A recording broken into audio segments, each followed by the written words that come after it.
Francis Ponge à l'oral, ça pourrait donner « Comment Ponge renouvelle-t-il le genre poétique en exprimant les choses à partir de la matière verbale ?»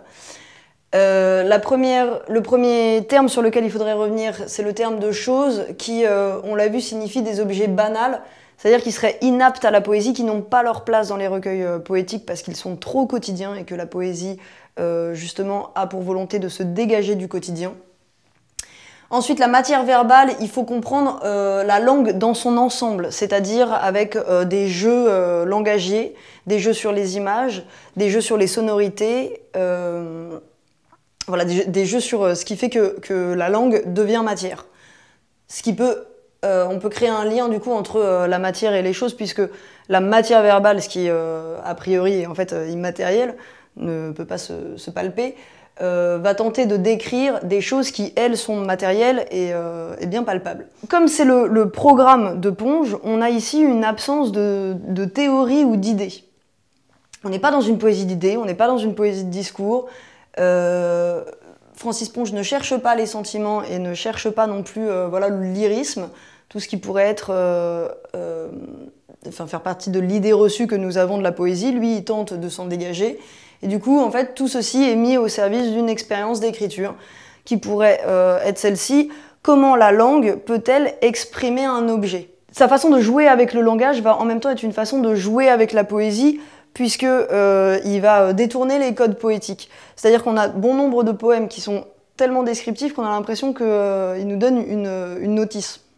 Une notice au sens de mode d'emploi. Évidemment, c'est un type de texte qui n'est pas du tout poétique. On ne pense pas qu'une notice pour monter une armoire Ikea puisse être poétique. Lui, il joue sur ce code des types de textes qui ne pourraient pas normalement rentrer dans un recueil de poésie, et il va les détourner de façon poétique. Donc, en réalité, nous sommes dans une poésie du ludique qui renouvelle le genre poétique. Pour l'étude de texte, on va analyser le poème de l'huître. La question qu'on peut se poser, c'est en quoi ce poème révèle-t-il le parti pris de Francis Ponge? Ainsi, donc, le poème de l'huître est un des plus connus du recueil.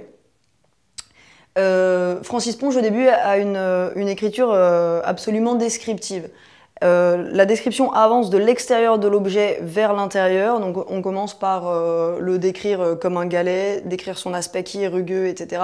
Et puis surtout, on ne parvient pas à l'ouvrir. Une fois qu'il l'a ouvert, on a la description de l'intérieur, de l'aspect visqueux, etc. jusqu'à arriver à la perle. D'accord? Donc en fait, pendant tout ce temps de la description, Francis Ponge adopte une apparente objectivité.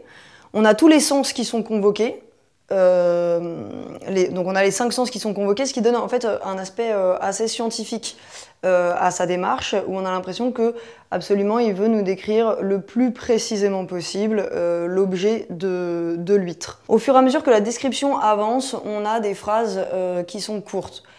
Ceci nous montre deux choses. Ça ramène la sensation de notice ou mode d'emploi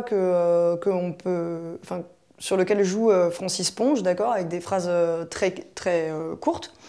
Et puis, les phrases courtes, à un moment donné, miment une sorte de rétrécissement de la vue, comme si au fur et à mesure qu'on avançait dans l'huître, on voyait de moins en moins, en tout cas, notre vue, elle se focalisait sur des objets de plus en plus petits, jusqu'à arriver à la perle, qui en fait là va donner toute sa beauté à l'huître et va en fait révéler la valeur de l'huître, alors que jusque-là, cet objet était décrit en termes dépréciatifs. Finalement, une fois qu'on a atteint la perle, on se rend compte que ce poème est un poème sur la poésie elle-même, d'accord, avec les sonorités. Je vous laisse rechercher les allitérations et les assonances, il y en a beaucoup, et les jeux de langage, les métaphores, les personnifications, etc.